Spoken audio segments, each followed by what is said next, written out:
The Legend of Kage was released on the NES in August of 1987. The game is an arcade port of Taito's 1985 arcade game of the same name.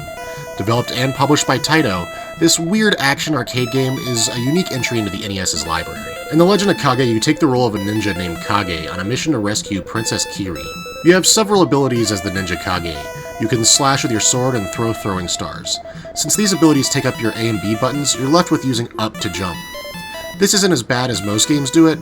However, on some levels, for instance the last level where there's staircases that also have you pressing up to go up the stairs, you'll find yourself jumping repeatedly and not catching the right spot to go up the stairs, which can be annoying, especially if it gets you killed. The jumping is also interesting as it sends you flying into the air to jump amongst the treetops in a crouching tiger, hidden dragon-esque fashion. This isn't always your safest bet, as once you jump, you have no means to control yourself in the air.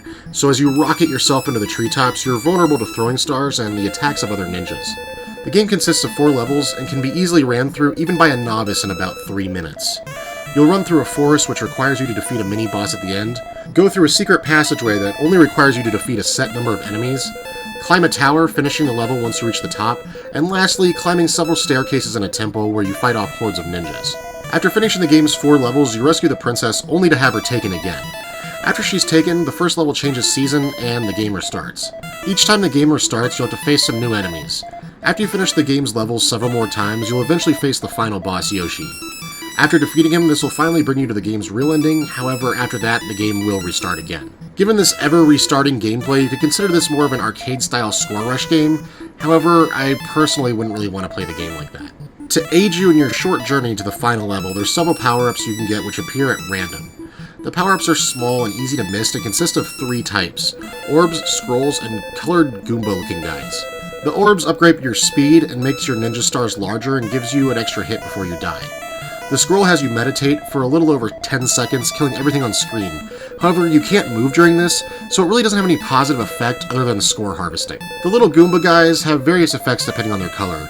The white ones give you points, the blue ones give you a 1-up, and the red ones will either give you an upgrade to your throwing stars, or have you a ghost Kage on the screen. Graphically, the game is fairly average looking for when it came out. It looks better than Athena or Elevator Action, which came out in the same month, however, pales when compared to Castlevania or Rygar, which were also released within the same year. The music's also a little lacking, with only a half-dozen fanfares and only 1 song. The game's coolest gimmick is easily the jumping, however, it's so dangerous it takes away most of the appeal of doing it. The game's easy to master and extremely short, making it hard to recommend to anyone other than high-score-seeking players.